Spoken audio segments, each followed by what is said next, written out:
회사가 새로 발행한 주식을 팔아서 자금을 조달하려면 회사는 우선 이 유상증자에 참여할 투자자를 찾아야 합니다. 유상증자에는 기존 주주와 직원, 그리고 외부 투자자 모두 투자자로 참여할 수 있습니다. 하지만 사업성도 불확실한 신생회사에 자금을 투자할 투자자들은 그리 많지 않습니다. 이제 막 자금을 출자한 기존 주주는 물론이고 회사에 갓 입사한 직원한테서 기대하기도 사실상 불가능합니다. 그리고 대다수의 외부 투자자 역시 회의적일 가능성이 매우 높습니다. 그럼에도 불구하고 외부 투자자들 중에는 이런 신생회사만 골라서 투자를 하는 투자자들이 있습니다.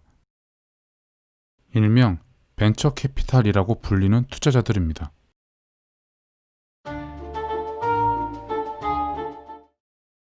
이들은 회사에 자본금 명목으로 자금을 지원하는 대신에 그 대가로 투자한 회사의 주식을 취득합니다.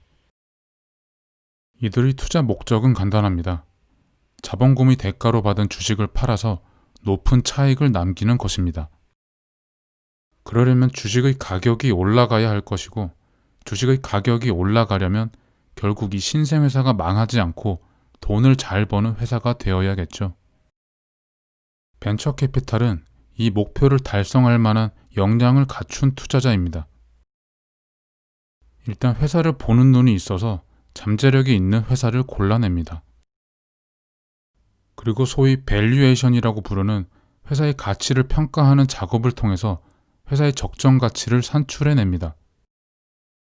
또 7, 8년 정도 장기간 기다려줄 수 있는 자금줄을 보유하고 있어서 자본금의 형태로 긴 안목으로 회사에 자금을 공급할 수 있습니다.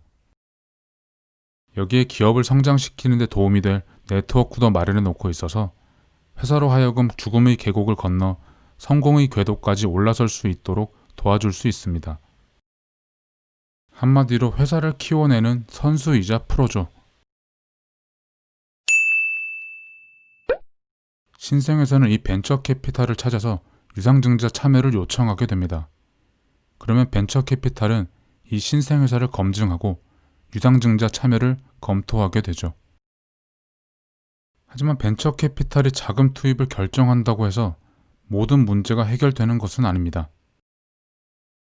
자본금이 유입된다는 것은 회사 입장에서는 최상의 시나리오지만 앞서 살펴봤듯이 기존 주주 입장에서는 그렇지 않을 수도 있습니다.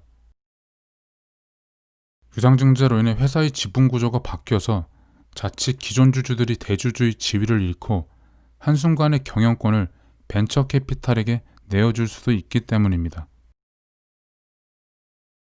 그렇다고 기존 주주의 지분율을 지키기 위해서 적은 금액을 투자받는 방법만 택한다면 현실적으로 회사를 운영하는 전체 기간 동안에는 초기 자본금 이상의 자금을 조달하기는 사실상 불가능할 것입니다.